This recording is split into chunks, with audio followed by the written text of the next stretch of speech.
Okay, looks like I'm live. And hey, if you're watching this right now, will you type in the comments and just tell me if my audio is good and if there's an echo or anything like that? Just so I know before I start this. I hate starting and not knowing if the audio is good, if things aren't working right. So if you could type, if somebody could just type in the comment and just say, yeah, everything sounds good before I really get rolling here. Oh, okay, good. Thank you, Lortia. I hope I said that right. Okay, so what I'm going to do today is talk about this provocative title of my video. How I'm going to raise six figures on my Kickstarter. And I'm going to, in this live stream, I'm going to show you my Kickstarter page. I'm going to give you the link to that. And I'm going to talk about all the strategies that I'm going to be using on this Kickstarter versus the last one that I did. Um, it's going to be for the Little Heroes book, the sequel to the Little book that I did. Um, the pop culture character book that we've been selling, well, that we sold on Kickstarter about 2.5 years ago, and that we have been selling at comic conventions. It's the sequel to that book. And uh, Vaughn, it got your interest, right? The title. Well, if the last Kickstarter was a scooter, this Kickstarter is going to be a Saturn V rocket. The things that we have planned for this one for marketing are miles ahead of what we didn't do last time, what I didn't do on the other one. So I'm going to go through all of this. I'm going to share um, uh, I'm gonna go through the Kickstarter. I'm gonna show you strategies, and this video is also going to be the first in a series of videos that's going where we're gonna go through stages of the campaign. So, if I fail, you're gonna see that. If I succeed, you're gonna see that. If so we'll start off with talking about the pre-launch, which is what we're in now for 1 week, and so we're going to be actually launching the Kickstarter 1 week from today at the exact same time, 10 a.m. Mountain Standard Time on Tuesday, or noon. I believe it's noon in New York and 9 o'clock on on the West Coast. And I don't know what other times in the rest of the world if you're watching from other parts of the world, but you can do the calculation. So hopefully, like I did the series on how to table at a comic convention, and I think I have about 15 videos in that series. This one's going to be a series, an ongoing playlist of videos on how to run a successful Kickstarter, basically, and how to maximize the amount of money you get, because the effort that you put into your product is fixed. You put in a certain amount of effort, and you want to be able to maximize the amount of revenue that you can generate off of that effort. And I want to show you some strategies that we're going to implement. And if they're successful, you'll be able to go, okay, so that's how they did that. That's how they did that. And maybe you can apply it to a project that you're working on in the future. And again, if we have mistakes, if we have problems along the way, you'll see that. And hopefully that'll help you guys avoid um, problems with your Kickstarter. Or this might just be something that's interesting that you want to watch and kind of see, but maybe you're not into doing a Kickstarter. Maybe it will give you ideas on something that you can do.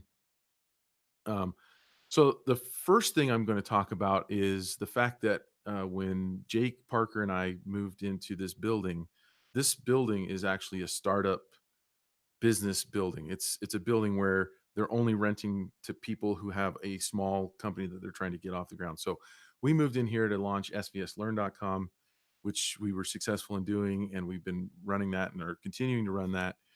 And the reason they create these kinds of buildings is different businesses can learn different strategies and different things from each other. So we've been exposed to all these other people in the building that are running different types of business, like Thread Wallets is here, and they made, I believe last year they grossed over $4 million just selling these little thread wallets, these decorative wallets that people love. And we've talked to some of these guys, and they luckily, we've become friends, and they looked at my last Kickstarter, and they're like, okay, so you basically left a ton of money on the table. And they sat down with us for 3 hours. These two guys, Lance and Chris, and their company is named Gravel, and they launched travel products. So they launched a travel bag, a high end organization bag for all your toiletry items and stuff. And they raised over $1 million on Kickstarter. And so I was very interested, and I started bumping into them in the hallway and asking them how they did it. And they came up and showed us. And a lot of the things that they told us are things that we're implementing in this Kickstarter. So the other thing I wanted to let you guys know is I can see that Wayne is in here, and Annalise is in here as well. And so the first thing I did on this one is, since the last one, is I actually partnered with Wayne. And you guys, if you watched my video series on how to set up a successful table at a comic convention and how to run and make money doing comic cons, you've met Wayne because he's been in that video series, and we've been best friends for basically since college. And so I couldn't do this without him, and he's been integral, and he's here. He can answer questions that I won't get to if anybody has any questions during this thing. And then Annalise is one of our SVS students who lives in Denver, and she has come out and interned with us a little bit out here with her mom. And we hired her to help out with this campaign because we couldn't. There's just too many things to do with this whole thing. And so the cool thing is that she's very excited. She's very capable, and I'll talk about the project that she's working on and what she's going to be doing a little bit later. Actually, one of the things that she's going to be doing is answering questions on the campaign to take pressure off me so that I don't have to do that, because I just don't have time to go in and respond to, like, when is it going to ship and things like that. And she'll have all the answers to that, and she's very capable. And she also is looking to become an illustrator, and I thought that this would be a good project for her to get invited into the meetings and to see what we're doing. So hopefully that if she has a Kickstarter in the future, she will know all the things that we're doing and know how to run a successful Kickstarter. Okay, so the first thing I'm going to do, let me see if I can share my screen, because I'm going to share the preview of the Kickstarter here. So let me do that. And let me know in the comments if you can see my screen. And I'm waiting for a comment because there's like an 8-second delay. So I don't. Okay, you can see this. You can see the screen there. Eric, how's it going, Eric? I met Eric at a comic convention. I believe it was in Anaheim, uh, at the Designer Con. So, and Eric's one of our SVS students, and he's awesome. And anyway, so okay, so here's the Little Heroes uh, thing. And if I push the play, I don't think you can hear this, but you can see the counter at the top there. And the preview link for this is actually in the Kickstarter. So while I'm rambling on, if you wanted to, you could go there, down in the description of this video, and look at the Kickstarter campaign. You can't buy anything now because we're in pre-launch, but you can look it over. And so maybe I'll talk about a couple of things. One, you'll see that our goal is only $6,000. And the reason for that is actually pretty simple, but it's kind of complex to explain. So I'll do my best at explaining why. We have a friend of a friend who actually is on the inside at Kickstarter, and who divulged the information that basically what happens with a Kickstarter, with the algorithm, and this is all automated, is that basically, if you so the link that I have in the description down here, to where it says check out Little Heroes Kickstarter, that link is a special link. It's not the link that I got from Kickstarter.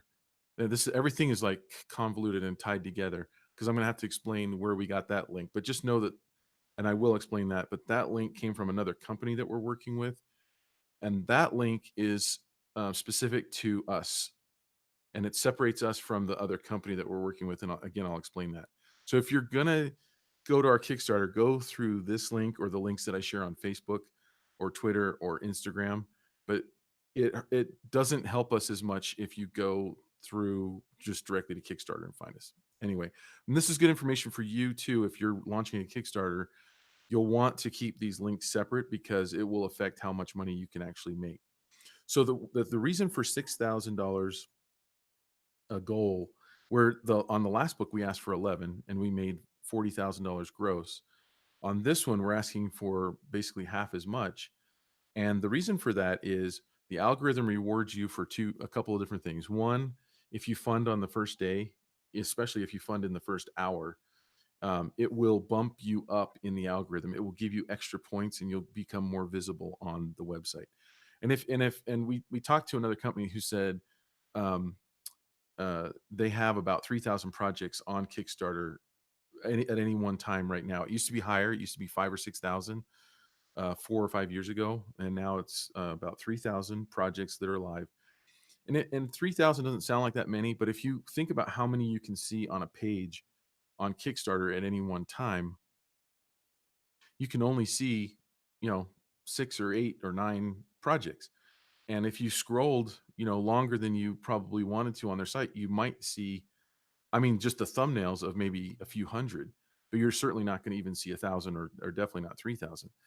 And so visibility is super important. And so the algorithm will move projects up based on how quickly they fund. But the more important thing is that there is a 1-to-1 ratio. If we bring a sale to Kickstarter through one of our links, so the link that I have posted here, Kickstarter looks at that and goes, okay, they advertised this link, and they brought someone to Kickstarter, and if they buy, then that sale is attributed to us. In other words, Kickstarter didn't get that sale from someone just randomly cruising around going, I think I'll type go into Kickstarter today and see what's there. Oh, look at there's Will's project, and if I buy it, now that sale is a Kickstarter sale. So there's my sales and there's Kickstarter sales, and your sales and Kickstarter sales. And when I bring one to them, it creates a deficit on their side where their algorithm says, well, we owe him a sale. And it's a 1-to-1 ratio. So every time I get a sale, they have to move me up on their site until someone that's visiting Kickstarter sees my project and buys something. And then we're at a zero or an even status. If I bring them 10 sales in an hour, then that is going to move me up even higher. And if I bring them 100 sales in an hour, it's probably going to put me on the front page.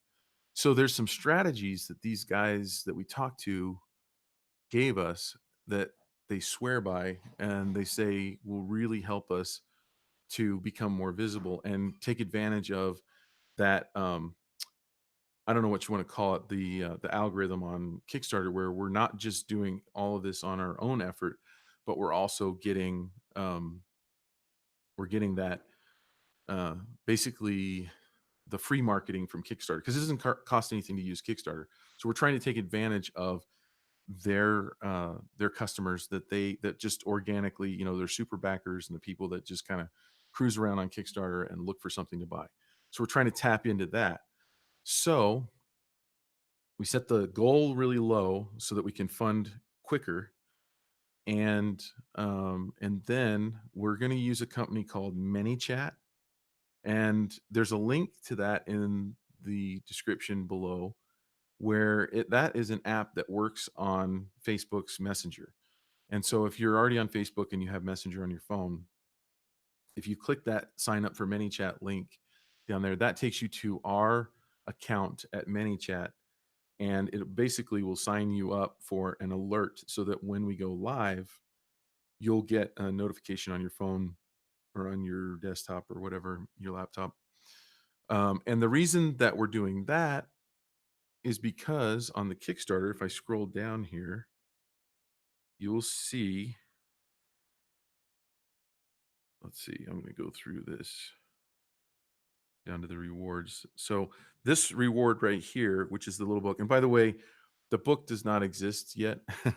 So this is some Photoshop work to get these books. I got some stock images of white books, and just the magic of Photoshop was able to put the cover on there. But that is what the cover will look like. The first book that I did, I changed the cover between the Kickstarter and the finish. I wasn't really settled on that. And this time I took a little bit more time and really kind of worked out what I wanted on the cover. But you'll see right here, only 300 on this reward level. So this is the super early bird, and we're blowing out the hardback at $25. When we sell them at conventions, we sell them for 65, the hardcovers, on the hard book, not the soft book.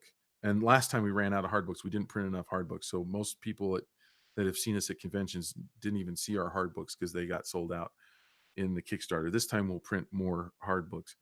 But on this reward level, we've been selling the softbound for $40 at conventions.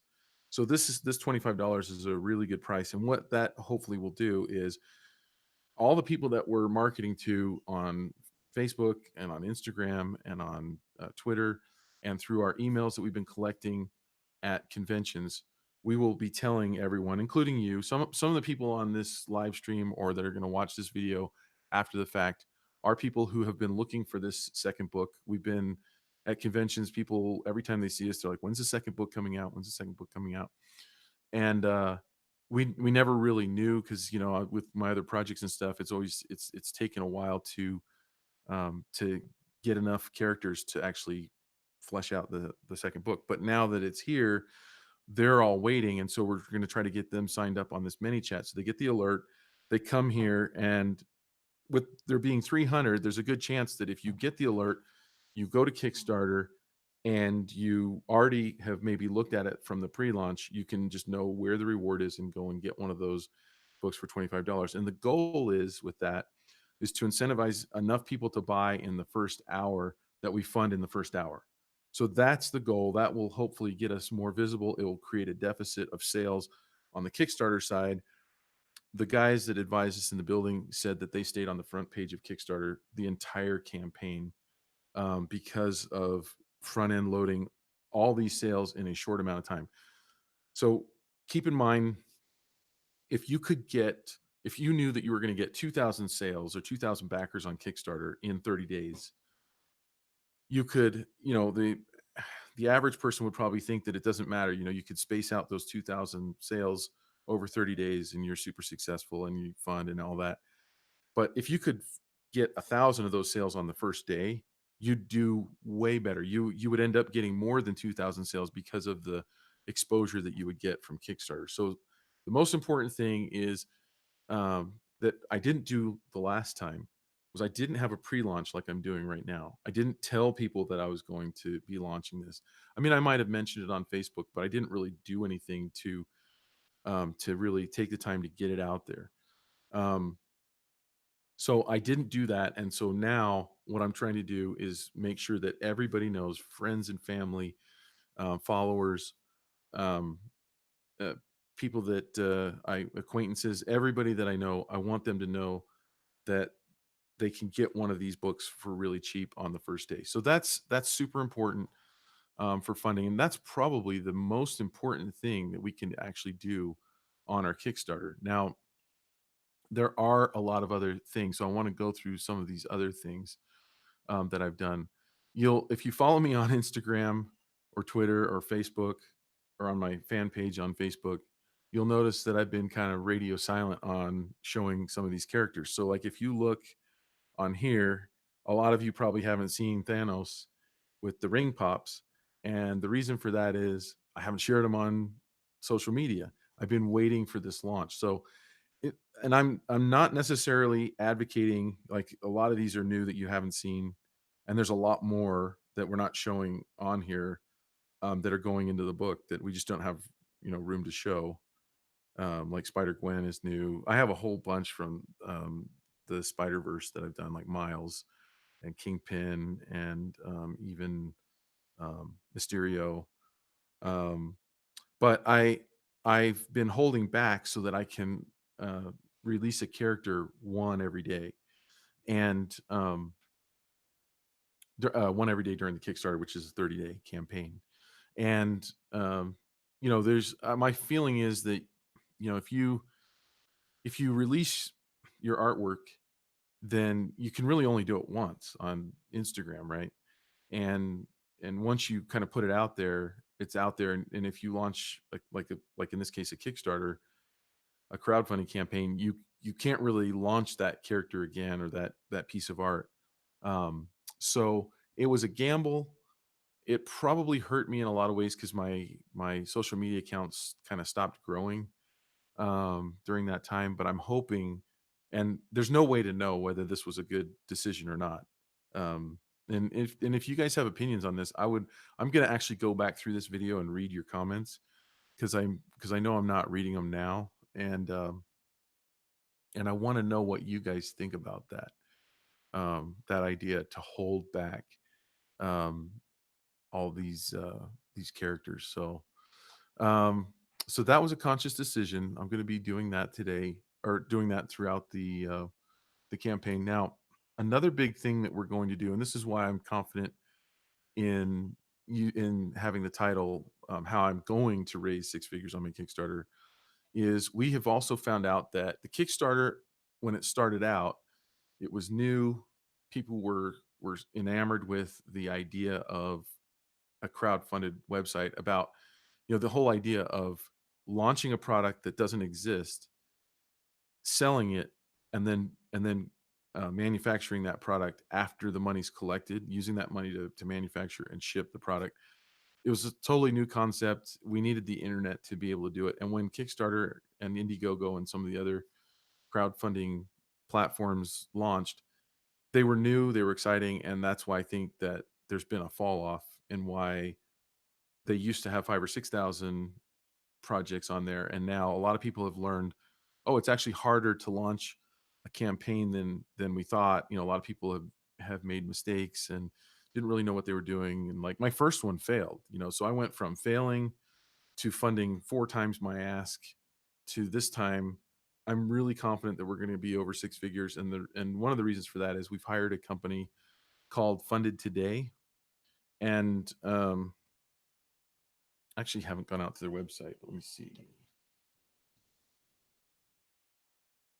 Let's see what they look like. So this company right here, and you can see right here, they've raised $250 million for different projects, and so because Kickstarter is different than it used to be. In other words, some people, maybe some of the projects, because they haven't shipped on time, or there have been projects where the creators have walked away with the money and not fulfilled.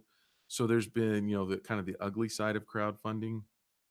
Um, and one of the things, and I'm going to mention this now before I forget, but one of the things that I did on this one that I decided I really wanted to do, and I wanted to be able to put in my Kickstarter video, is the fact that the book is already completely finished.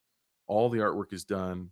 The only thing that I need to do is send it to the designer for her to design it and ship it out. The last time I did my Kickstarter, I had 30 characters left. So I had done 70 of them, and I had 30 to finish during the Kickstarter and after.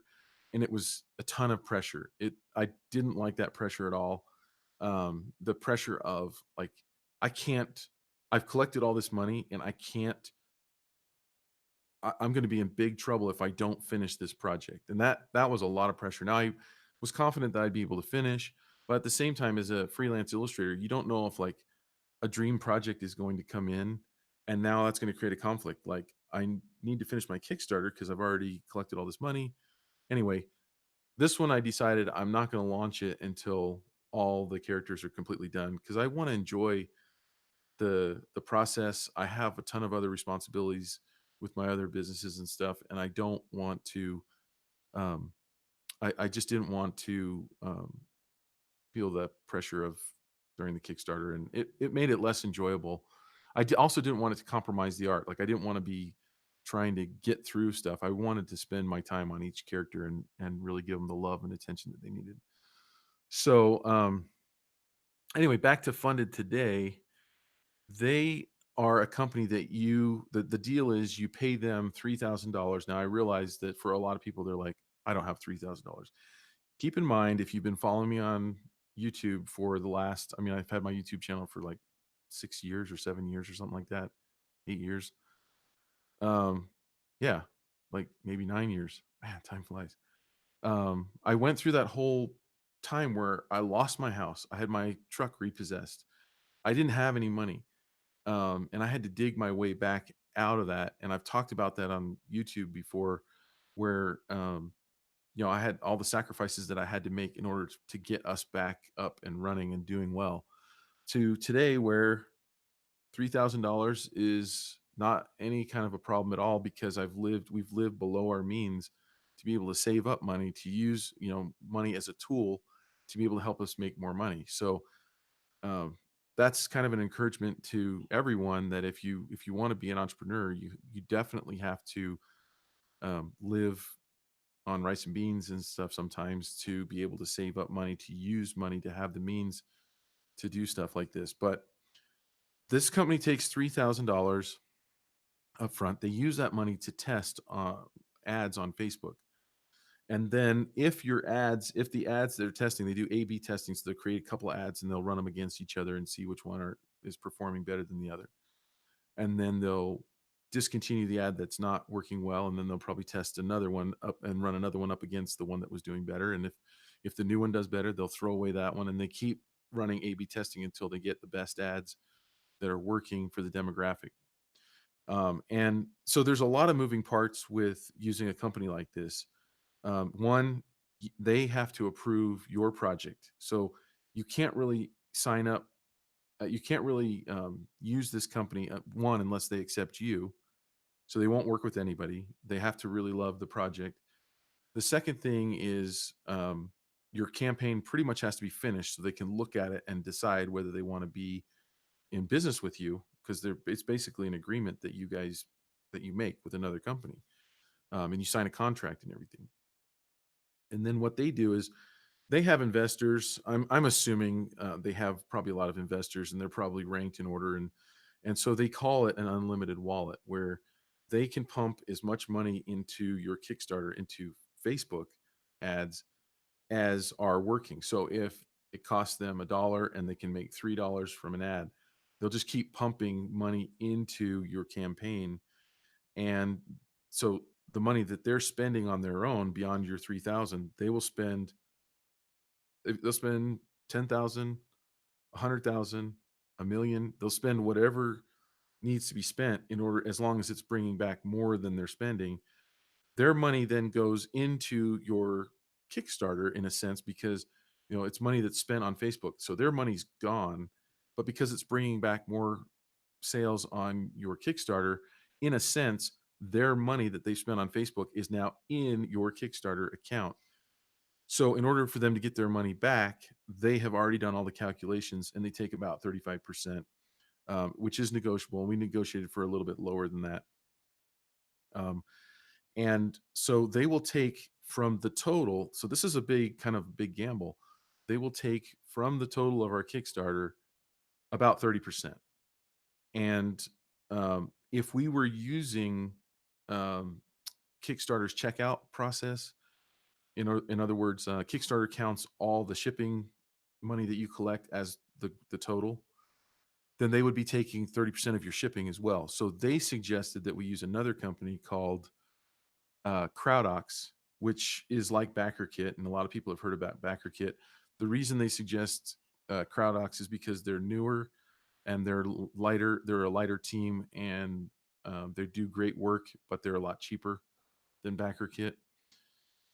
And so we will run our shipping through CrowdOx, and um, and that way the money's collected separately, and uh, Funded Today doesn't take a percentage of that money, and neither does Kickstarter. So Kickstarter takes about 8% of your total. So that means they're taking 8% of your shipping money that you charged.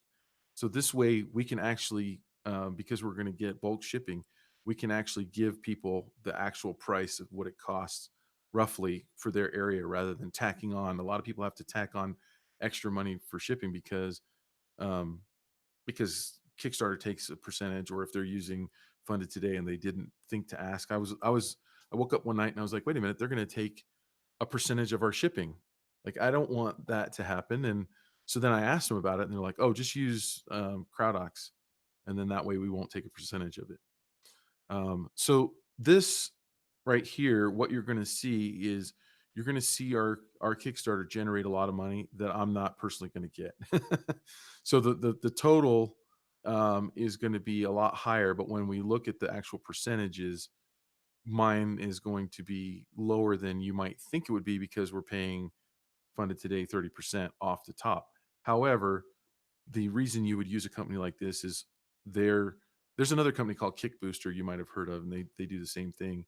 Um, but the idea is that they can boost it up higher, and even with their percentage, what trickles down will actually be more than what I could do on my own. So that is a kind of a gamble. We will see if that actually works. But going back to CrowdOx, and that's let me pull them up real quick. Um,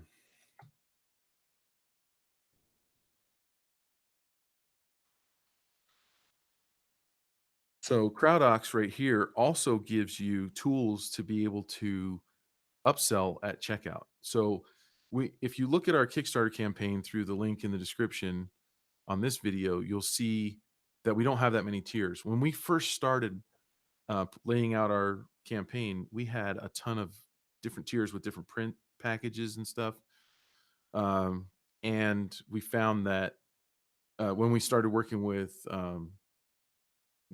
Funded Today, they said in all their market research, it shows that you're better off limiting your choices and keeping it pretty much to the product that you're offering, because the more packages that you offer, the more confusion you create, and people end up going, well, I don't know whether to get this one or that one, and then they might go, well, let me ask they might be thinking of this as a gift, so they might want to go and get more information from their relative on what they're actually into, and you might have lost a sale in the time. So they're like, get them looking at the thing that they want, figuring out what they want, making, and it's very clear, that they'll end up just kind of settling on something and buying quicker. So we ended up deleting a bunch of the reward levels that we had, but we can offer those on CrowdOx at checkout because they've already bought on Kickstarter. So now on checkout, they can decide, oh yeah, I do want to add a few prints at a highly discounted rate than what we sell at conventions. Um, so there's that. Um, let's see what else. Uh, I wanted to talk really quickly about the video that I made, and the reason that I made it 90 seconds and why I said 90 seconds. And this is just a me thing. I didn't research this. Um, I've seen people do things like that before where they say, I just need 60 seconds of your time on a Facebook video or something. And I'm like, okay, I'll give you 60 seconds of my time. Because I think we're all afraid to click on a video that goes too long. And I know that you guys have all looked at Kickstarter videos. And here's what's funny: people will look at a 4 or 5 minute Kickstarter video and they'll go, I'm not watching this whole thing. And then when it's their turn to do their Kickstarter, they make a 4 or 5 minute video. So I was like, I'm not going to do that. I am going to respect people's time. And in the video, I'm very careful to say, I made a Kickstarter before, we funded, we shipped on time. Everybody was happy. I pretty much that got the book. I think everyone is happy. A few people got theirs late, but they didn't fill out the survey, and so there were some comments on the Kickstarter about that. And some people don't read their email, or they don't get their email, or they don't pay attention when the surveys come through, and they don't realize that we need the survey filled out so that we know that you haven't moved, so that your address is the same, so that we don't ship a book somewhere that gets lost and then we end up having to ship another book on our cost.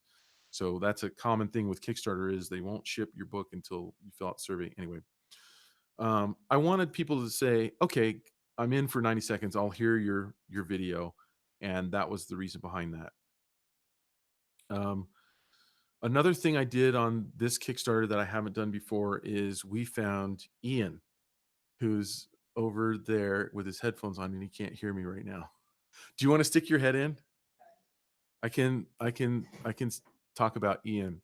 Ian is what we call the secret weapon. I'm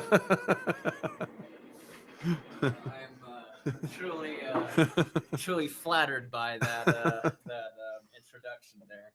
I've done Kickstarter campaigns before, where some of them have succeeded and some of them have. Come in here a little. Okay, over here. Yeah. Here. Okay, some of them succeeded and some of them have miserably failed. Oh, let me stop sharing my screen Oh no, actually, you're good. You're good. so they can actually see you. Okay, they can see me. There we go. Yeah. Hello. How are you guys doing? Hope you're enjoying the stream.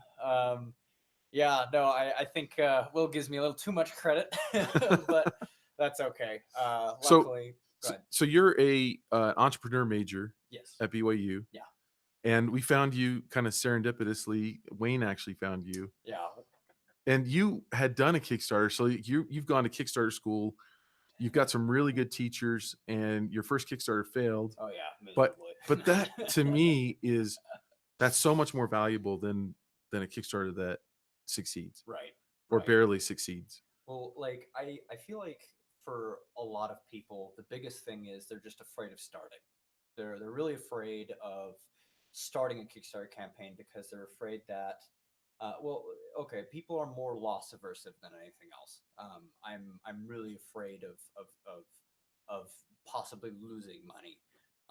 But the thing about Kickstarter is it's it's a unique platform because a lot of people it's not like you're preaching to investors. It's not like you're preaching to people, venture capitalists that are looking to steal a X amount of percent, or that's at least the stigma against them. But Kickstarter is just people. It's just you in front of a camera talking to people. I mean, I've seen some of the best Kickstarter campaigns that succeeded. They have the absolute worst videos. I mean, like these videos are poor quality. They're 5 minutes long. They just they don't seem like anything special, but these people are just sharing a story. It's just them in front of a camera sharing their story behind what they're doing, and it does super well. Yeah. Like and what people really care about on Kickstarter, because it's not only a platform where you can bring people, because I know you've been talking about Fun Today and we can bring people from Facebook, but Kickstarter has its organic traffic. Mm-hmm. If you have a story that's strong, that sells, and by sell I mean it's captivating. It actually brings out I guess emotion. If you have a good story to tell, Kickstarter pays attention. I mean, if you guys are familiar with Will's previous Kickstarter campaign, Little, Will was one of those really lucky few campaigns because of his story got on the Project We Love page. Mm-hmm. And I'm not saying that if you guys have a great story that you will always get a Project We Love thing, but Kickstarter pays attention. They actually care about the projects that people bring. They care about the cool stuff. There's some things that you think would never do well on Kickstarter. Like these people are like have like a dance studio that they're trying to build, and it gets the attention of Kickstarter, and they get it on Projects We Love, and um, it funds. Yes, there's a lot you could lose trying to do Kickstarter stuff, but it's ultimately worth trying, right? Because it's just I don't know, it's a really fun experience. I think Will can testify that we've had a lot of fun working on this Kickstarter campaign. Like it's been a lot of work, but it's totally worth it. Like we have a lot of fun doing this stuff. So it's I failed a lot. But so your forte, what you've done is what Ian's done is he's gone through. I'm just gonna go back in. I'm gonna go back in there. Yeah, and just say that he laid all this out. This is all his. I created the graphics, so I mocked up the book, and he came in and wrote all this, and he is because of his major and because what he's studying, he understands keywords, so he's implementing a lot of things that you probably that seem obvious or seem simple, but in general, there's a lot more thought that's gone into this. Wayne's trying to call me right now. I'm just going to answer this during the stream. I know you have something important to say, Wayne. Tell Ian to speak Oh, up. speak up. Okay, he wants me to speak up. Okay, that's funny. Okay, Okay, bye, bye, Wayne. Wade. um, so Funny. he came up with laying this whole thing out, and it looks so much better because I took a pass at it and just kind of threw things in there on the rewards. And this is actually probably generation 10 or 15 or Yeah, 20 yeah. from what we originally had. He created these reward buttons, which these buttons don't work right now, but they will when he has to wait until after the Kickstarter actually goes live on Tuesday, Yeah, to set that next up. Tuesday, a week from today, to make those links live. But little things like that, laying it out so that rewards are super clear, going in to the actual place where you can click on a pledge level and messing with the wording there. He's also going to be working with us post campaign. He'll be working on the and setting up the CrowdOx where we can upsell at checkout. He's going to be working on our personal website. So we're going to be leaving Etsy and going to a Shopify site that Ian's going to be setting up. So um, Ian came at a percentage cost, which was very reasonable, I would say, and I think it works for both of us. And I love percentages because I'm gonna stop presenting. Um, I love the idea of a percentage because it incentivizes the people that you're working with to work harder because their bottom, their money is directly tied into results. And so Ian can rest assured and he can work late at night. He doesn't have to track his hours. He can work whenever he wants to because bottom line, he's going to only make a percentage of what the campaign makes. And the more it makes, the more he makes. So he's incentivized. And so that's why I hate hourly, especially when it comes to marketing. For other projects, like for other things like other more uh, trackable or more, how would I say, more simple tasks like answering messages. So Annalise is definitely on kind of an hourly thing. But when it comes to marketing and sales, you definitely want to incentivize those people to work as hard as they possibly can to improve sales. So, yeah, thanks, Ian. Yeah, All no problem. Okay, right. continue enjoying your Ian will stream. now speak up. Thanks, guys. A few more things before I end this stream that I want to tell you about. I made a partnership with a guy on Instagram who does similar artwork to what I'm doing. In other words, little pop culture characters as kids, and he has a huge reach on Instagram. I'm not going to name him by name because I want him to be able to have an out. Um, I think it's very important when you try to ask someone to use their social media that you do it in a way that is respectful, that gives them, that doesn't put any pressure on them, and that uh, compensates them for what they're giving you. So, influencers, uh, people with large social media followings, they have a value that they built up in their large following, and they often get offered promotional campaigns and stuff. So like a lot of people will ask other people, a lot of artists will ask people, will you share this on your social media? That is a and I've talked about this on my YouTube channel before. That's an overreaching ask to just ask someone to do something like that without offering to compensate them.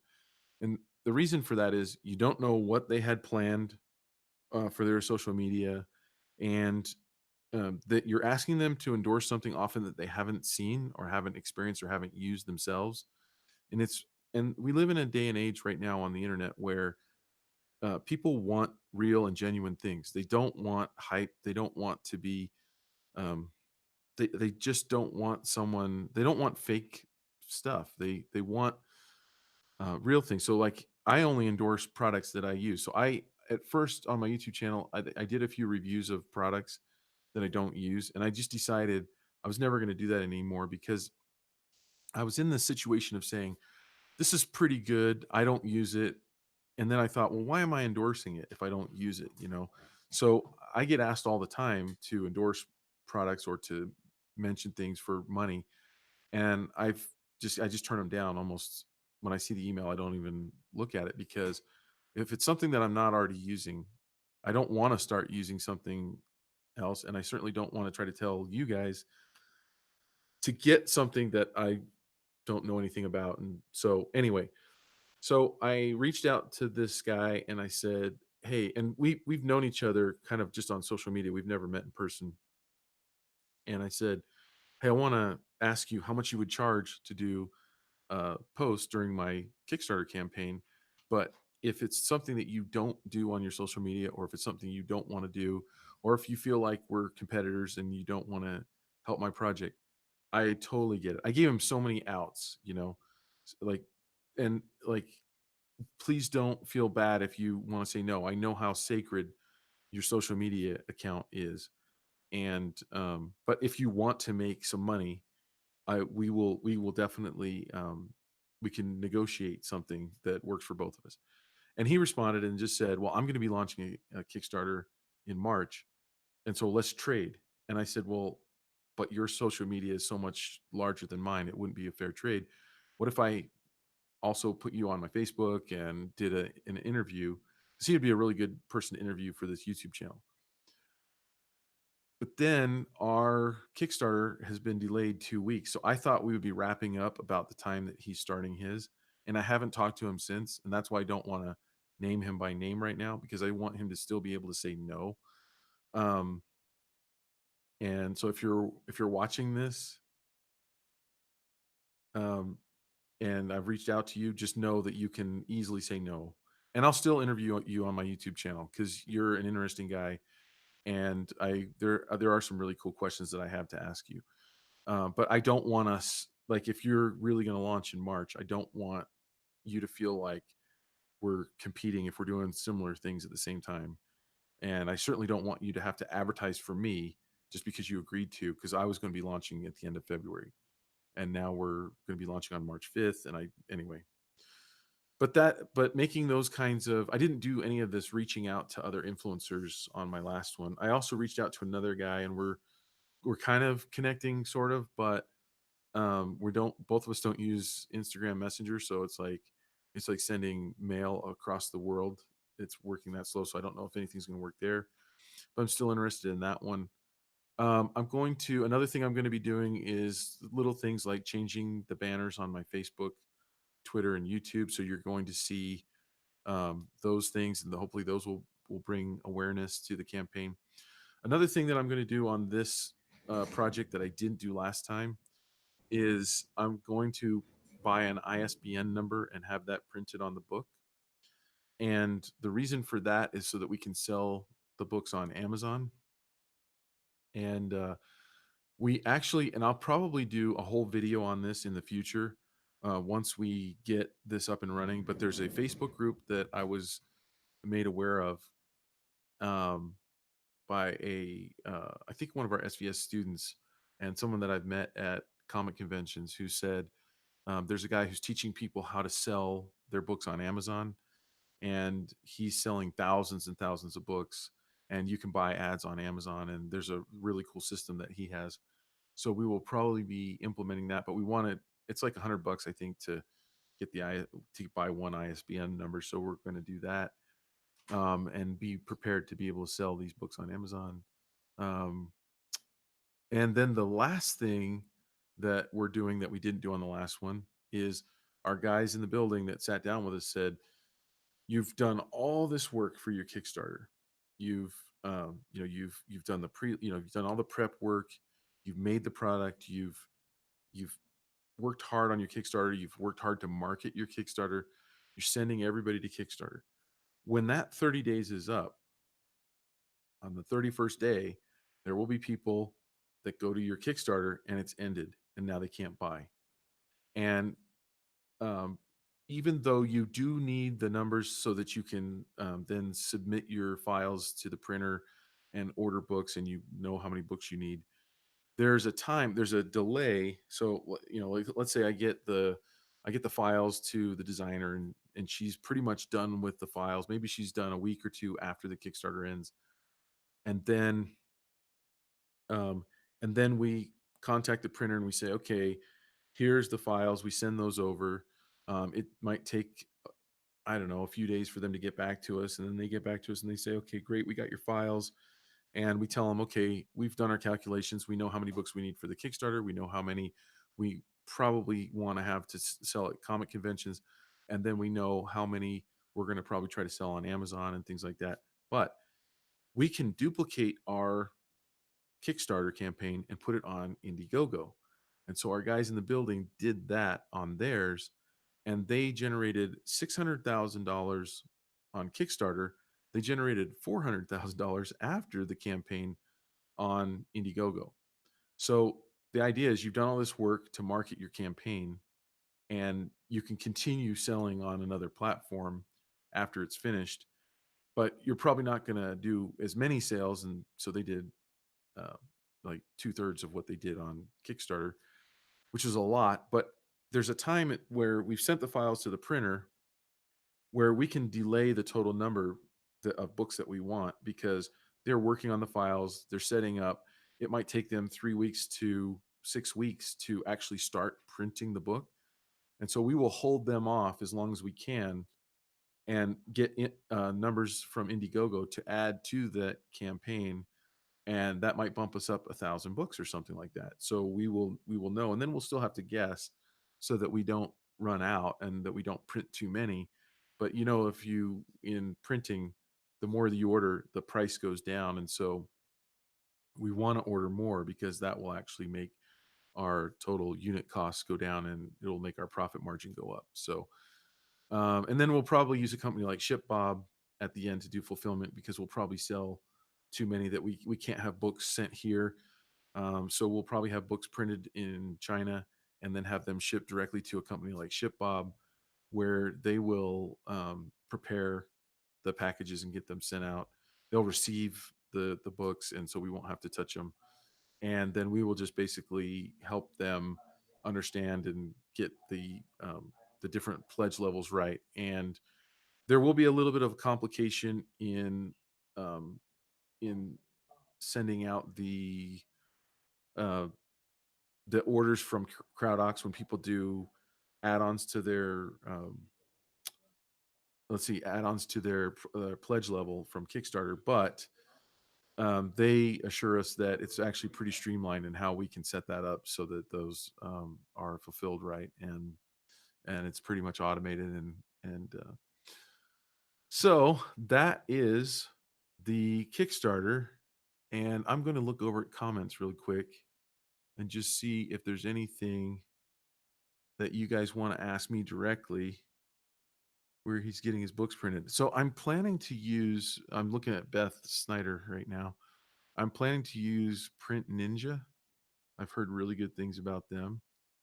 And so that is something that I'm planning to do. We haven't decided on that completely yet. We're still looking at some other companies, but that's probably what we're going to do there.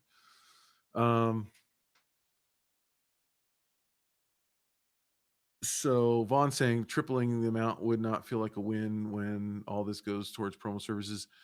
So the gamble here, that's a good point. The gamble here is that these boosting companies can take you 5, even 10 times what you would raise on your own, and so that the amount that you end up getting is a lot more. Keep in mind that the more volume you do, the cheaper your unit cost is, and that actually adds to the bottom line of profit. So let's see.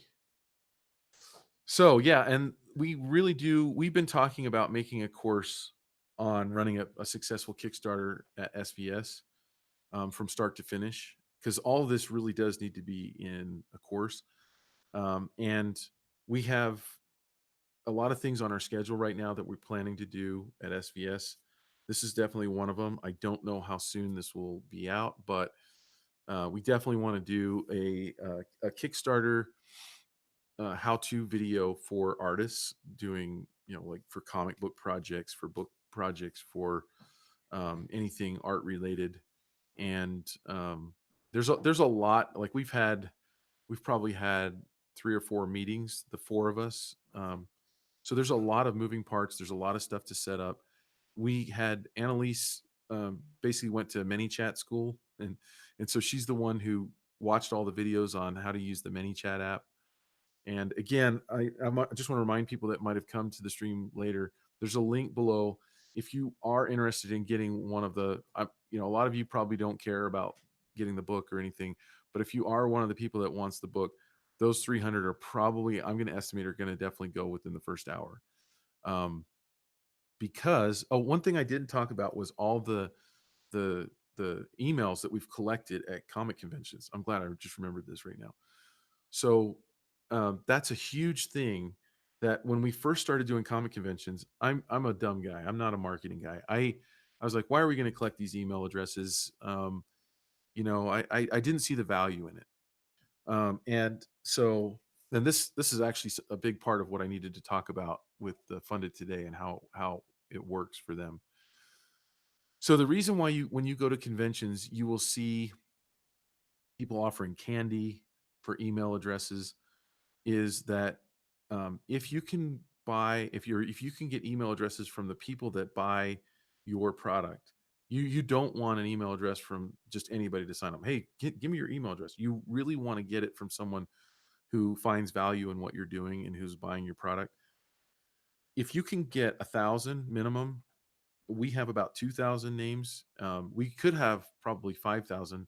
And Wayne was, this is all, I have to give him credit on this. He was the one who was insistent that we collect the email addresses. And I was the one who was the naysayer. And so I was working against my own company and he was working for it. And, and he can, hopefully he'll feel good knowing that I'm giving him credit on this. If it were up to me, we probably wouldn't have any email addresses because I'm just a big dumb animal. And so anyway, he collected these 2,000 names, and he didn't really know why he was doing it either. He just knew that there was value in it and that we would figure out how to make it valuable. And then when we met with these guys and we met Ian, they explained that the reason that people really want to get these email addresses is because you can create lookalike lists on Facebook. And so we gave this email list to Funded Today. Since they're doing this work, we could have done it on our own, but they're experts at it, so we decided to let them do it. Um, and they will input those names into a Facebook app, and that Facebook app will say, okay, of these 2,000 or 1,000 email addresses, it looks like 400 of them use that same email to sign up with Facebook. So we know who these people are. We know what they look like. We know what they click on. We know what they buy. We know what they hover over. Um, and so basically, they'll say, well, you're 400 on your list here that are signed up with Facebook. Well, they look exactly like this million people over here. They buy all the same stuff. They look at all the same stuff, and so they value all the same stuff. So if you want to pay for ads, we'll put your ads in front of that as many of those million as you can afford. So that's where the infinite wallet comes in.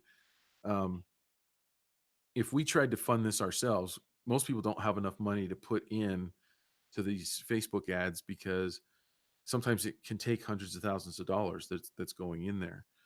If you look at a project like Exploding Kittens, I was under the impression that that project, the 8 million that Matthew Inman raised for Exploding Kittens, the card game, I thought that he just basically made that project on his own and got it funded on his own from his own followers, and um, and then you come to find out that no, all those projects that fund for a lot of money use a company like this. Now, Victoria's saying that's both amazing and creepy at the same time. It is the day and age that we live in right now, and the way I look at it is like this. Yes, we've given Facebook our information. I mean, I'm on Facebook. They know what I'm looking at. They know what I'm clicking on. If I go to Amazon and look at something, yep, I start seeing those ads on Facebook. Um, and sometimes I have seen things that I really like, on Facebook, and I know they're marketing to me. I know they're looking at my profile and putting things in front of me. But I've actually bought things too that I really like, or I'm planning to buy things. Like there's a um, Wayne and I want to go backpacking, but we don't want to carry backpacks. So there's this thing called a mono walker where you look it up, mono walker. I saw it on Facebook for the first time because I had been looking up like deer carrier or some carrier with a wheel, backpack with a wheel. So you don't have to carry it on your back. It rides behind you. It's on a harness system. It's called a mono walker they put in front of me, and we might actually get one of those. We're trying to kind of plan a time where we can go do some hiking in southern Utah, maybe this summer or in the fall. But um, so I agree with you, Victoria, that it is both amazing and creepy at the same time. Um, where the future is interesting, and yeah, it's different. So those are the things that we're planning on doing. If I have any other things to update you on, I will do it on the next video.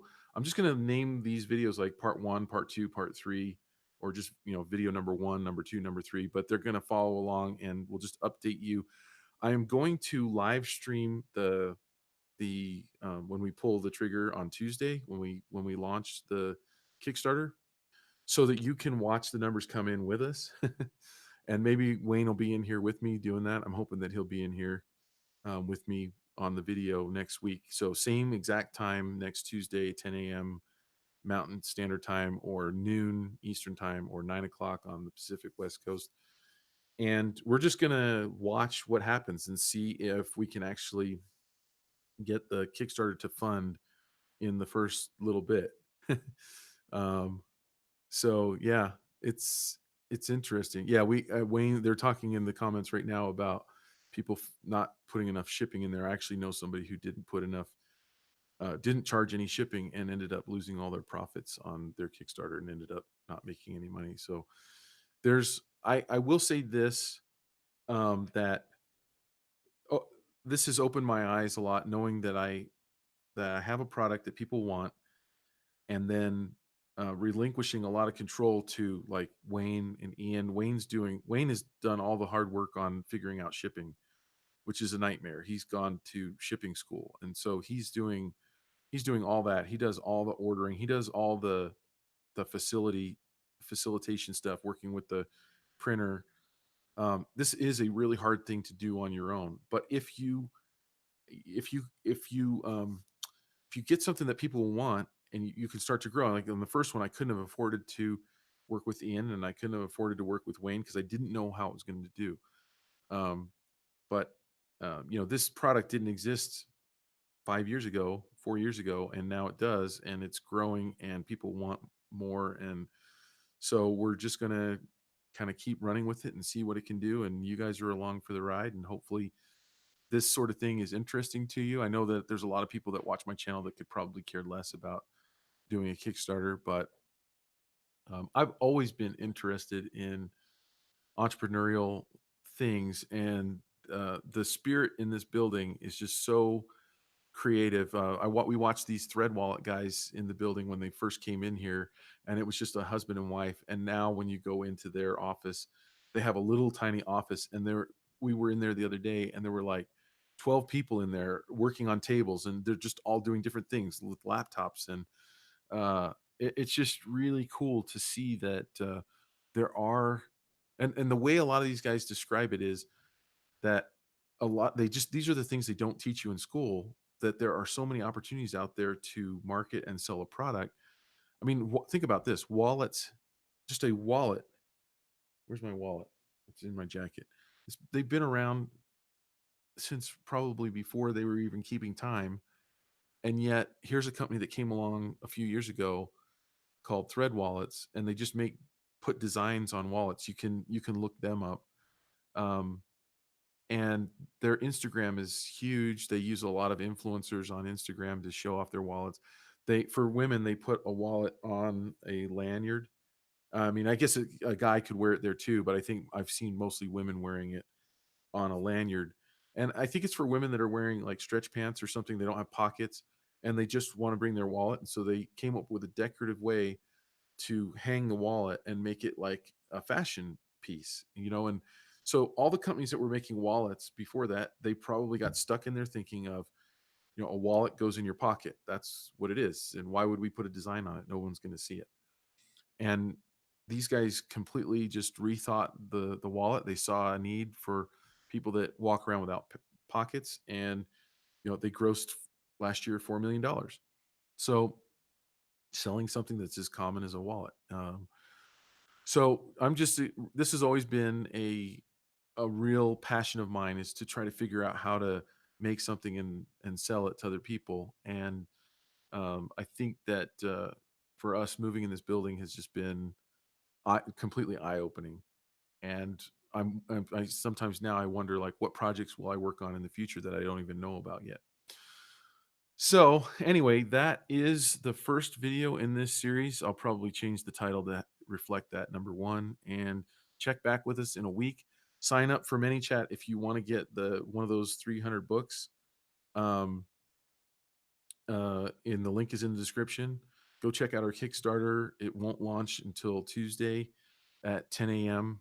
Mountain Standard Time, but you can look at it right now and see what we're offering. And yeah. Hey, thanks, Eric. Check me out on Facebook, or like on my fan page. I'll be putting updates and stuff there, or on Twitter or on Instagram. And I hope this helps you guys too. That's why I'm making the series as well.